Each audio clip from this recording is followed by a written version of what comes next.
Shockingly, in just a 12-month period in the Republic of the Gambia, constant tax increases have pushed tens of thousands of people below the poverty line, making it the quickest poverty-consuming nation in the West African region in 2023 alone.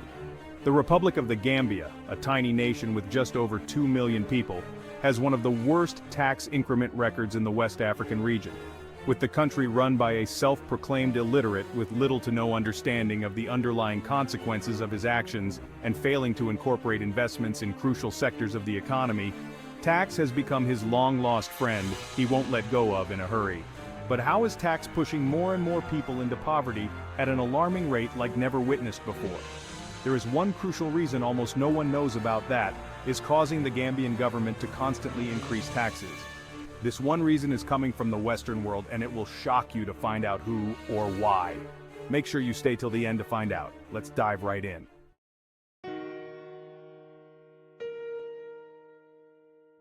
In the Gambia, constant tax increments are a poverty-generating machine or phenomenon consuming the Gambian people like wildfire.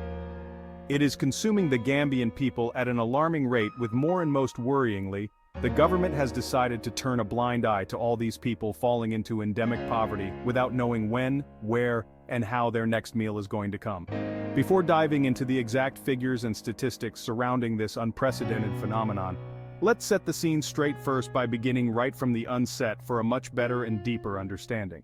It is also important to mention that this issue dates back to the time of the First Republic to the Second, before reaching the Third Republic led by Adama Barrow, who just doesn't seem to be handling it properly.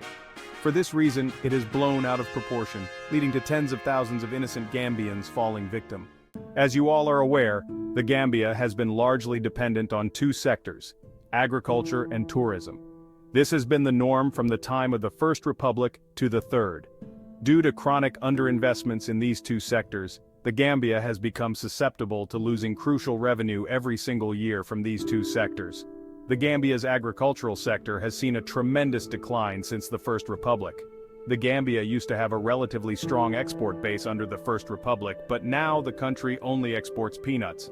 To make matters worse, only 6% of the Gambia's arable land is cultivated, with the country losing over $300 million to agricultural or food imports as per Statista.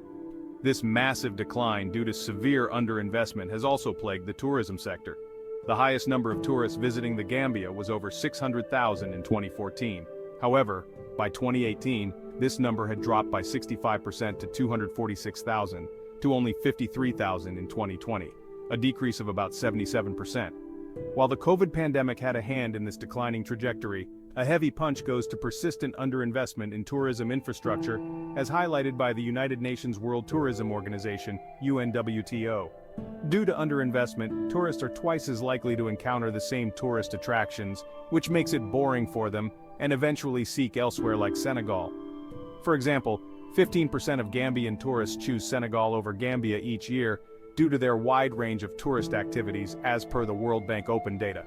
Because of this, the Gambia has been consistently losing over $50 million each year to Senegal. This indicates that the Gambia is losing a huge amount of crucial revenue to chronic underinvestments.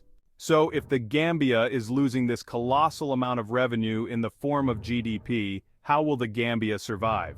To put this simply, instead of the Gambian government booting up its investment in these key areas to generate revenue, the Gambian government decided to go hard on taxes to improve its revenue collection. This lazy approach by the Gambian president Adama Barrow and his government has excruciating consequences, which is what we are seeing now as more and more Gambians are rapidly falling below the poverty line we have never seen before.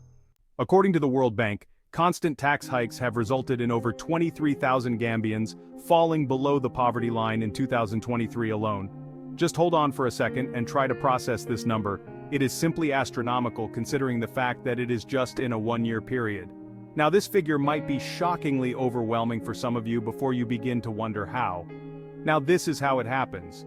If Adama Barrow increases taxes at any given time on products or services, the owners or sellers of these products or services will add the tax increased amount on the prices of these goods. This will mean more money for consumers to spend in buying these goods. It means an increase in their expenses. If this increase supersedes their revenue, these consumers or Gambians won't be able to afford these goods, then this means poverty for them. In this manner, they are pushed below the poverty line. Now let's look at how it might affect local businesses. If local consumers can't afford to buy your products, it means that business owners won't get patronized. This means less money in circulation. If there is less money in circulation, this means that sellers or business owners won't get any money to keep them afloat. They will be forced to shut down, especially if they are dealing with perishable goods, which are goods likely to go bad quickly. This will equally affect the government as they will lose out on revenue in the form of taxes from these closed businesses.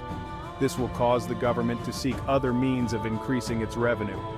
Hence the reason why the Gambian government is increasing taxes left, right, and center to the point of stifling economic growth.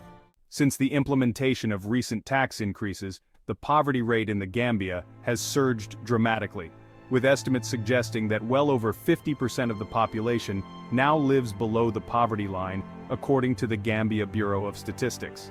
Some statistical giants argued that this figure is close to 60%. Constant tax increments have led the Gambia to record its worst ever inflation rate. Inflation in the Gambia reached an average of 11.6% in 2022, with food inflation particularly high at 14.5% by the World Bank, or over 16% reported by the Gambia Bureau of Statistics. This has disproportionately affected poor households, which spend about 65% of their total consumption on food, making them highly vulnerable to price increases as per the World Bank.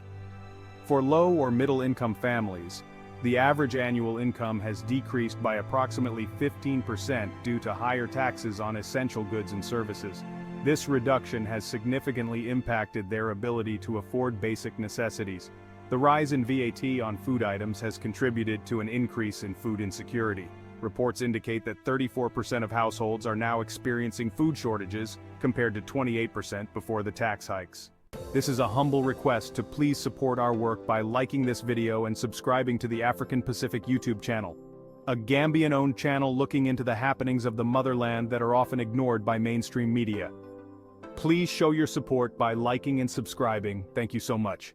Now let's quickly look at the one underlying reason that is pushing Adama Barrow to keep on increasing taxes. It is something no one is talking about, leading to more poverty. This one reason is coming from outside Gambia in the Western world, forcing Adama Barrow to bang on the taxes. But what is it exactly? The number one reason why Adama Barrow is constantly increasing taxes is because of the fact that the International Monetary Fund, IMF, is the one asking Adama Barrow to increase taxes. Are you shocked? But how is this happening? Now let us explain. You guys must have noticed the government stating that their total yearly revenue has increased. Comment down below if you have. Now, since Adama Barrow is constantly taking loans from these Western organizations, one of the criteria that the IMF in particular has put is that you as a government must have good revenue collection to positively impact your fiscal deficit.